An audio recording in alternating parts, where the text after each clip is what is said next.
Olá, bom dia, sexto ano, e aí, como é que estão? Eu espero que todos estejam se cuidando, estejam aproveitando o tempo para estudar, para dar uma repassada no conteúdo. Eu já sinto falta das nossas aulas, né, presenciais, mas a gente sabe que essa pausa é por um motivo justo, é para a preservação da nossa família, né, dos nossos entes queridos. Então, eu desejo que vocês tenham um bom período de quarentena aí, né, que aproveitem bastante. E a gente vai ter que dar seguimento ao nosso conteúdo. Isso quer dizer que a gente vai dar uma retomada a partir de hoje com esses vídeos. E a gente então vai seguir lá do capítulo da Mesopotâmia. A gente vai seguir o conteúdo da onde a gente tinha parado na nossa última aula. Então, gostaria que vocês pegassem o material no livro de vocês, página 48. Nós vamos começar a falar a partir de agora dos principais povos que habitavam a região da Mesopotâmia.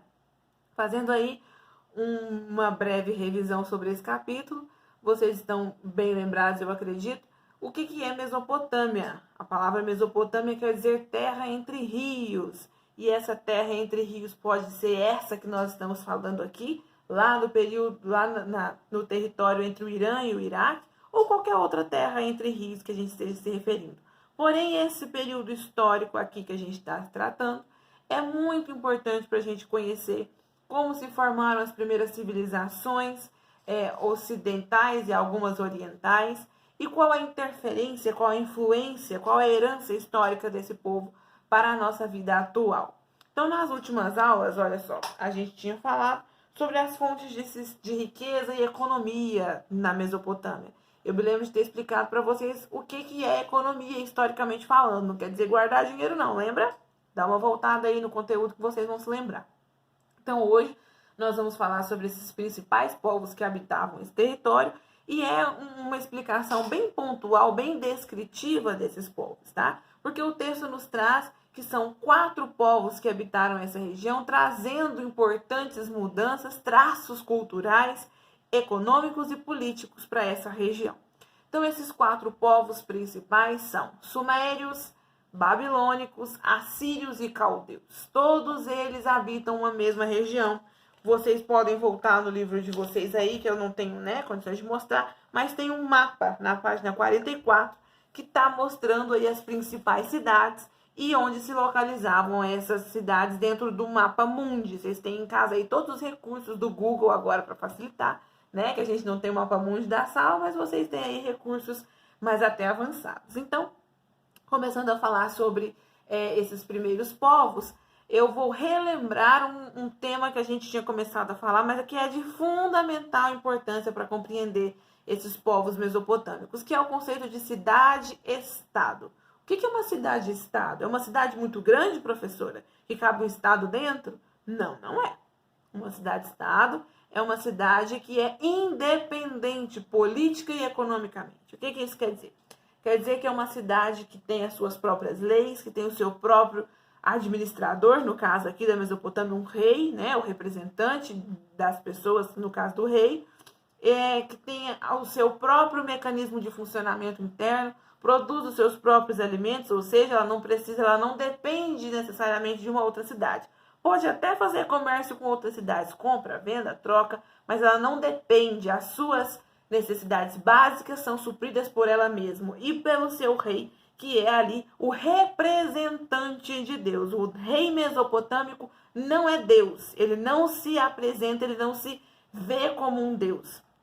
Nós temos aí uma exceção ao longo dessa história da Mesopotâmia, mas nós não vamos nos prender a exceções, nós vamos pegar aqui as regras. E os reis mesopotâmicos não se viam como reis. A perspectiva desses reis era que eles eram representantes de Deus. Então, nenhum rei era adorado, nenhum rei era idolatrado.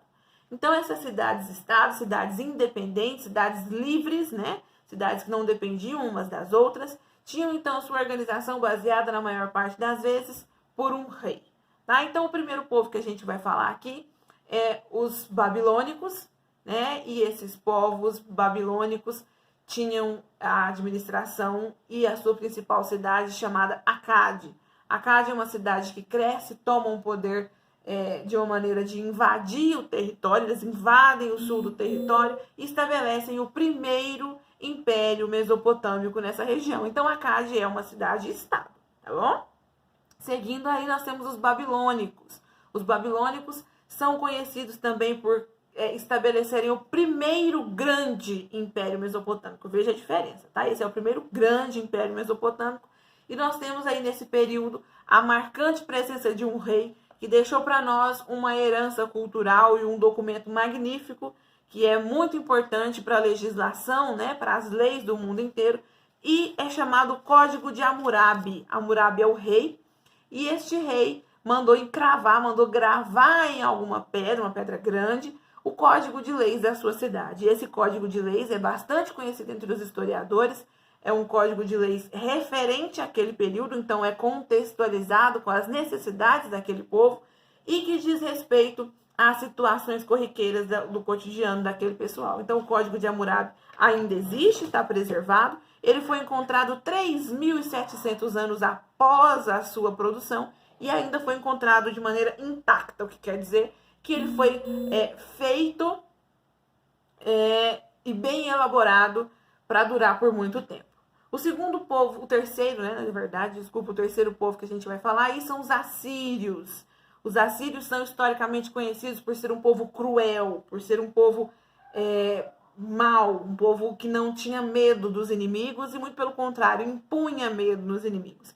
E eles são responsáveis por um império bastante duradouro, por um período de tempo extenso. Eles estabeleceram a sua administração, seu governo, e espalharam o medo e o terror pelo território. Os assírios eram conhecidos por torturar os líderes inimigos, reis inimigos eram torturados em vida, então era furado o olho, cortada a língua e coisas do tipo. Né? A gente não vai precisar entrar nos requintes de maldade e crueldade dos assírios, mas deu para vocês entenderem que eles eram muito temidos, ao ponto de, só mesmo de ameaçar, de ouvir-se uma conversa que os assírios fossem invadir uma cidade, a cidade era inteira abandonada, a cidade era esvaziada. Então aqui a gente pode imaginar que era um povo realmente muito cruel. E qual era a intenção dessa crueldade? Qual era o objetivo desse terror imposto pelos assírios? Submeter, dominar os povos da região. E é por isso que a sua dominação, que o seu poder dura por tanto tempo. Tá? Além disso, eles estabeleceram um método de guerra, um método de dominação, através de um maquinário quase que infalível para o período. Nós estamos falando de um período onde a tecnologia é muito precária. E os assírios utilizavam do cavalo, que não era algo comum a todos os povos mesopotâmicos, e o arco e a flecha, de uma maneira violenta, como já foi dito, eles eram praticamente invencíveis em batalha. Então tá aí a justificativa para serem um povo tão temido. E por último, porém não menos importante, os caldeus eram povos também muito guerreiros, assim como todos os povos da antiguidade, mas ficou marcado na história do povo caldeu o rei Nabucodonosor, que ficou responsável, segundo os historiadores, pela produção de uma das maravilhas do mundo, considerada a sétima maravilha, que são os jardins suspensos da Babilônia. Nabucodonosor teria produzido esse complexo arquitetônico, que seriam os jardins em cima de um prédio, né? Plantado árvores frutíferas e muitas plantas em cima de um prédio do próprio castelo, para agradar a sua esposa, para agradar a rainha. Historicamente falando, a gente não tem nenhuma prova desse jardim, que ele realmente existiu, mas acredita-se na sua existência devido a tantas menções desse jardim suspenso. Nabucodonosor é um rei famoso, inclusive citado na Bíblia, para vocês terem uma ideia aí da importância do povo mesopotâmico para a história. Entre isso, nós temos também que falar que esse foi um dos últimos grandes impérios mesopotâmicos, né, babilônicos, principalmente porque a partir desse momento aí, o império do Nabucodonosor entra em declínio e com a invasão dos medos e dos persas, povos que nós vamos ver mais para frente, né, a sua atuação e importância histórica, chega então o fim deste império. Eu espero que tenha ficado claro, né, ou no mínimo, o minimamente claro possível. A gente sabe que as aulas por vídeo não é a mesma coisa em sala, e as dúvidas que vocês possam ter, anotem durante o vídeo e peçam para os pais ou vocês mesmos me encaminhem durante o período da nossa aula, tá? Eu estou dizendo isso hoje para já ficar estabelecido para todas as outras aulas. As atividades que vocês precisam fazer referente a esse conteúdo estão nas páginas 51 e 52 do livro. Estou disponível. Tenham todos um bom dia, um beijo e até a próxima.